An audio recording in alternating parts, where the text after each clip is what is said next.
C'est un non-binaire qui rentre dans un salon de coiffure et bref, de ce qu'on en comprend, il se fait offrir une coupe homme ou une coupe femme. Il se sent discriminé parce qu'il est non-binaire et il ne sent pas qu'il est respecté là-dedans parce qu'on lui offre quelque chose qu'il n'est pas. Et donc, c'est là-dessus qu'il s'en va au tribunal des droits de la personne pour gagner contre eux autres, pour essayer justement d'avoir une voix, une place à quelque part dans son non-binarisme. Et finalement, ça finit que le salon perd sa cause. Lui, il gagne sa cause en tant que non-binaire. Le salon va devoir débourser 500 $. C'est de Radio-Canada, ça a été écrit par Thomas Jabet et Marianne Despelto. Donc, on va y aller comme suit. En février 2023, Alex Frédéric Mignot souhaite prendre un rendez-vous. Donc, c'est lui, le non-binaire, qui veut un rendez-vous pour une coupe de cheveux. Et opte pour le salon de coiffure Station 10 de Longueuil sur le chemin de son travail. Station 10, donc la fameuse place, compte plusieurs avantages qui plaisent à Alex. Le salon facture à la minute et il est possible d'avoir un rabais en prenant rendez-vous sur Internet. Mais Alex déchante en arrivant sur la page web. Donc, il est pas très content. Il s'en va à sa page web pour prendre un rendez-vous. Puis, il est pas content parce que là, il voit malheur. Il voit qu'il doit cocher les options suivant homme, femme, enfant, barbe ou tresse. Il n'y a aucune autre possibilité. Alex écrit un courriel au salon pour demander comment prendre une réservation sans avoir à s'identifier comme un homme ou une femme. L'équipe de Station 10 lui répond que c'est à titre indicatif seulement. Choisissez le service avec lequel vous êtes le plus à l'aise. Peu importe le choix que vous ferez, il va nous faire plaisir de vous couper les cheveux. Alex lui dit qu'il est mal à l'aise d'entrer une information qui est fausse à son propre sujet. Il exprime sa crainte de se faire mégenrer par l'employé du salon qui l'accueillera, ce qui l'obligerait à faire un coming out. OK. Mais là-dedans, je la comprends pas. Dans le fond, il veut pas être obligé de faire son coming out, mais il faut qu'il y ait l'option autre que homme-femme pour ne pas le discriminer. Dans un certain sens, c'est une façon de faire son coming out de toute façon. Le fait de forcer une personne non-binaire à choisir entre homme ou femme est une forme d'effacement. Oui, c'est vrai qu'en obligeant une personne à mettre une option homme ou femme, c'est vrai qu'on t'oblige de prendre quelque chose, mais quelque part, tu t'en tabarnaques-tu un peu normalement. Tu vas mettre n'importe quoi au pire, tu t'en calisses. Il y en a qui vont juste prendre la mauvaise option parce qu'ils l'ont pas bien lu, whatever, puis finalement, ben c'est juste pas un homme, c'est une femme qui arrive, puis on s'en fout. Alex Frédéric Mignot finit par porter plainte à la Commission des droits de la personne et des droits de la jeunesse. Entre-temps, Station 10 lui offre 3 coupes gratuites et modifie son site web pour ajouter une option de rendez-vous non genré. Mais Alex maintient sa plainte. Ok, fait que vraiment, il voulait juste vraiment faire la merde. Si après ça, on vient dire « Oh, il y a de la haine envers les LGBTQIA+. » Si ces personnes-là ne faisaient pas ça, il n'y aurait aucune montée de haine nulle part. Aucune. Avec ça, pensez-vous vraiment que ça va aider aux non-binaires en général? Ça les aide-tu dans leur cause? Parce que maintenant, on va avoir peur de les mégenrer parce que sinon, on peut avoir une poursuite aux criminels à cause d'eux autres parce qu'on les a mégenrés. Ça fait juste peur à la société de mégenrer quelqu'un et au final, ça aide pas la cause. Ça fait juste une montée de la haine. C'est tout ce que ça fait, cette affaire-là. Ça fait rien d'autre. Montée de la haine, automatique. Vous n'avez aucun respect pour personne, d'après ça, vous venez pleurer qu'il y a une montée de la haine. Ils cherchent le trouble, puis après ça, ça vient pleurer aux montées de la haine. C'est eux autres, là, le problème là-dedans, là. Plus de 12 500 $ réclamés. Ok, on est loin de 500 $, là.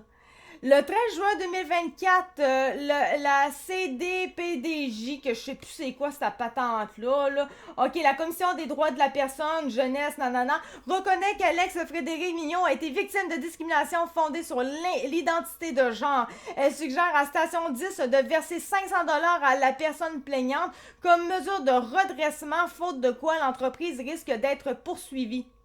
Mais les propriétaires du salon de coiffure ne veulent pas payer. Alex Frédéric Mignot porte alors la cause devant le tribunal des droits de la personne. La personne plaignante allègue que la discrimination subie a détérioré sa santé mentale. Je pense que sa santé mentale était déjà brumée bien avant, mais en tout cas. Ce qui a précipité son arrêt de travail et a contribué à ses idées suicidaires. Ah oui, y a-t-il une preuve que c'est vraiment le fait d'avoir été mégenré comme ça sur un site web d'options homme-femme? Y a-t-il des preuves que c'est particulièrement ça qui a fait qu'il va si mal et qu'il a des idées suicidaires? Je suis pas sûre qu'il y ait des grandes preuves, là. Comment tu fais pour avoir des preuves hors de tout doute que c'est clairement l'option homme-femme, le mégenré, qui a causé tout le tort et les idées suicidaires d'une personne? What the fuck? Tu peux pas prouver ça en cours, là. Au total, Alex Frédéric Mignot demande à la cour 12 500 $ pour préjudice moral, préjudice matériel et dommages intérêts punitifs. En face, Station 10 réclame 5 000 $ en dommages intérêts pour abus d'utilisation des tribunaux. Ouais, ça, tu as totalement raison, là, vraiment, puis même là, ça pourrait aller même quasiment en diffamation, là, rendu là. Le 5 février 2026, la Cour a rejeté les demandes des deux parties, mais elle a tout de même condamné l'entreprise à payer la somme de 500 $ à la victime comme proposé précédemment par la en tout cas le chose des droits de la personne. Mais je ne comprends pas pourquoi exactement est-ce que la Cour a condamné quand même 500 $ parce que ils ont fait le changement, ils se sont excusés, ils ont fait le changement sur leur site internet, c'est pas suffisant. Je comprends pas. Un précédent qui va faire jurisprudence. Selon Alex Frédéric Mignot, maintenant, tous les salons de coiffure, les commerces doivent faire preuve de vigilance lorsqu'ils mettent des termes strictement binaires sur leur service, au risque qu'une personne non binaire débarque et demande comment j'entre là-dedans, pouvez-vous m'accommoder? Est-ce que tous les coiffeurs doivent maintenant réfléchir à changer leur site web et leur enseigne qui indique homme ou femme? C'est le signal que le tribunal envoie, selon le professeur de droit Patrick Taillon, qui connaît bien ces enjeux. Ce qui l'inquiète surtout, c'est le débat que cela pourrait ouvrir. Il dit que ce serait dommage que cette décision-là provoque une crise d'accommodement raisonnable dans le domaine du genre. Le risque est bien réel. L'aspect de la décision qui me secoue le plus, c'est que le tribunal n'a pas considéré que les efforts d'accommodement du commerçant étaient suffisants. Ben, c'est exactement ça que je dis. Ils ont changé leur site web quand le gars, le Yale, a dit qu'il était mal à l'aise avec les options. Ils ont changé les options et ils ont mis non-genré, mais ils ont continué puis ils ont perdu leur cause. Qu'est-ce que vous voulez de plus? Ils l'ont déjà fait. Tu t'accommodes, mais tu payes quand même une amende, même si tu t'es accommodé. Qu'est-ce que tu veux de plus, là? T'es dans la merde. Ça veut dire que peu importe maintenant, même si tu t'es accommodé, même si t'as fait ce qu'il fallait, eh bien, on va quand même toujours te marteler dessus parce que on se fiche de ton accommodement au final que t'as fait. T'as apporté un changement, mais on s'en calisse quand même, puis on va quand même te taper dessus. Rendu là, à ce niveau-là, changez rien, ça vaut même pas la peine de changer quelque chose. Ils vont quand même aller en cours contre vous autres. Changez rien. T'sais, vous allez payer quand même. Tant qu'à payer, accommodez-vous pas, puis battez-vous. On n'a selon nous rien à nous reprocher, dit le copropriétaire de Station 10, André Dagenin. Il rappelle qu'Alex Frédéric Mignot se vante sur Facebook d'avoir multiplié les plaintes auprès de commerces et d'institutions.